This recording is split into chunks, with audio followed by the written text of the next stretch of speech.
Bonjour.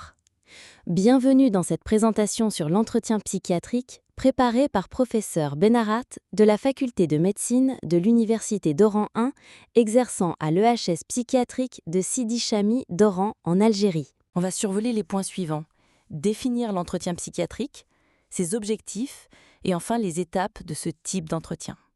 On abordera ensuite l'examen mental, qui est la pierre angulaire de l'entretien psychiatrique. On définira les examens complémentaires nécessaires pour l'examen psychiatrique.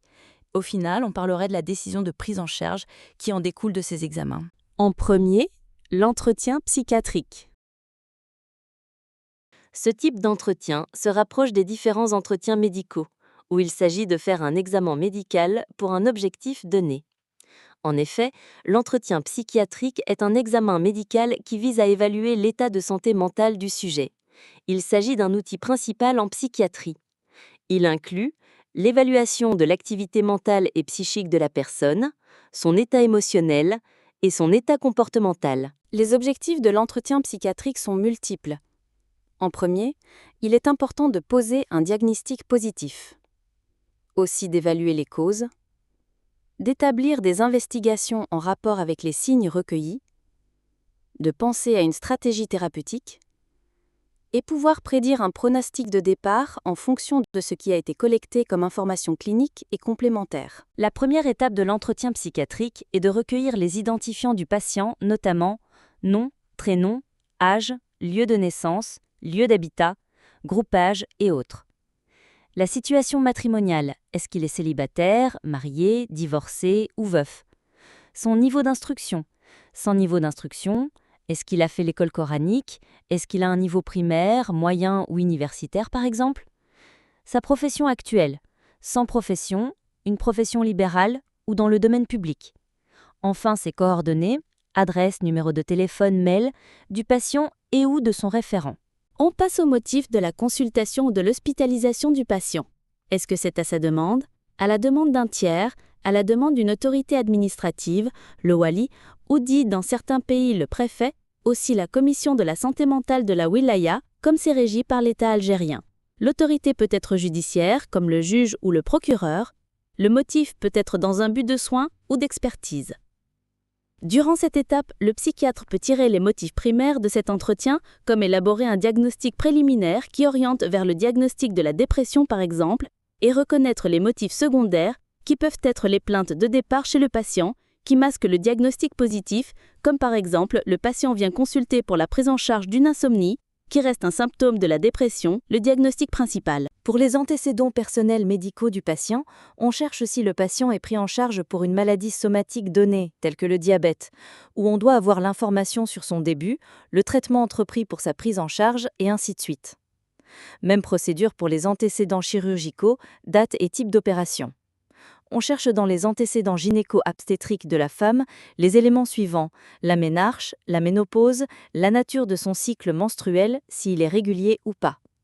Les habitudes toxiques du patient, consommation de tabac, alcool, cocaïne, où on note le début de la consommation, si cette consommation est sevrée ou pas, et la fréquence de la consommation. Les comportements sexuels du patient, comme par exemple les paraphilies. Pour les antécédents psychiatriques, on note la date du premier contact en psychiatrie, le nombre d'hospitalisations et le dernier traitement pris. Les antécédents carcéraux et judiciaires, date, cause, durée et nombre.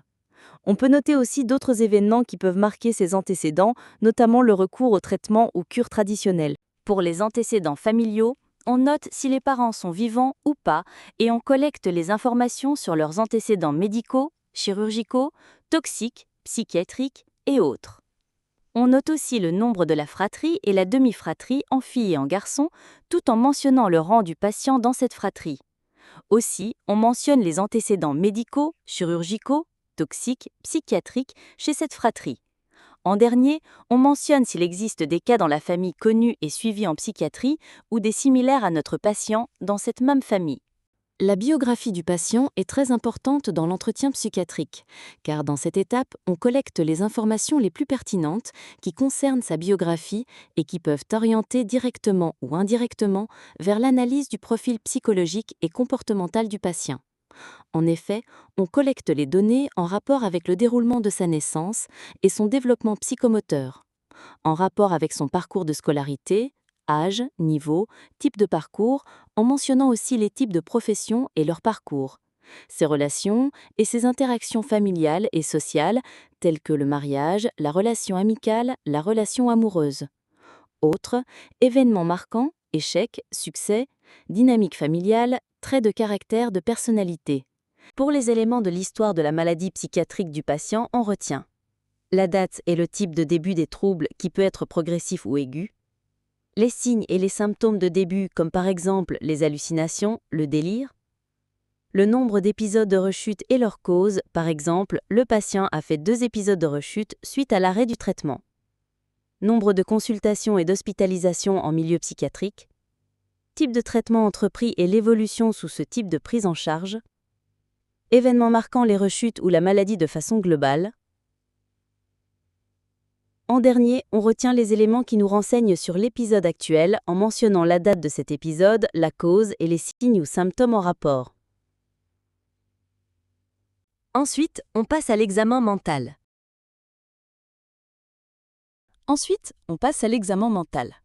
Cette étape est essentielle dans l'examen psychiatrique. En effet, le psychiatre utilisera 2 instruments de recueil d'informations, l'observation et l'analyse verbale et comportementale du patient.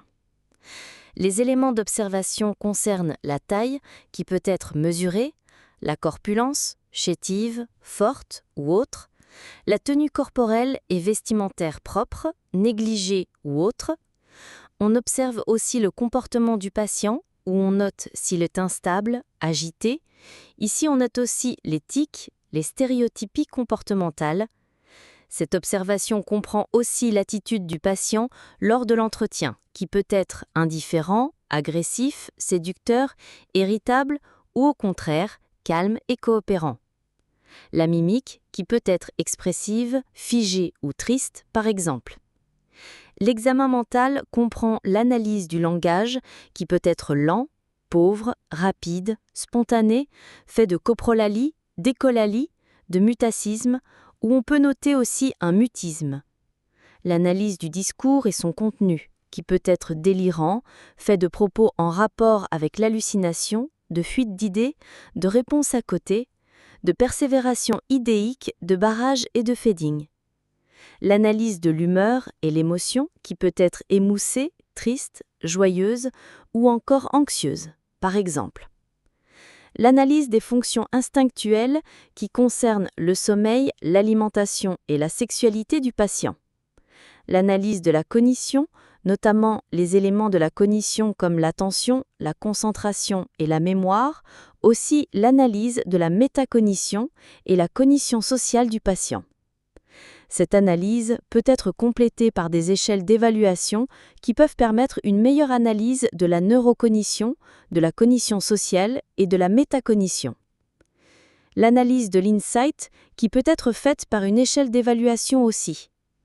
En dernier, on peut analyser les habitudes toxiques, alimentaires et sexuelles du patient. Lors de l'entretien psychiatrique, le psychiatre décide de la nature des examens complémentaires, comme par exemple les tests et les échelles d'évaluation, les examens radiologiques comme la tomodensitométrie et imagerie par résonance magnétique, les examens électriques comme l'ECG, EEG, les dosages toxicologiques et les bilans biologiques, hépatiques, rénales et autres. En dernier, le psychiatre est devant une décision de prise en charge, qui peut être la consultation, l'hospitalisation ou l'expertise du patient. Prescrire un traitement somatique et ou psychiatrique. Les types de psychothérapie, comme la thérapie cognitive et comportementale.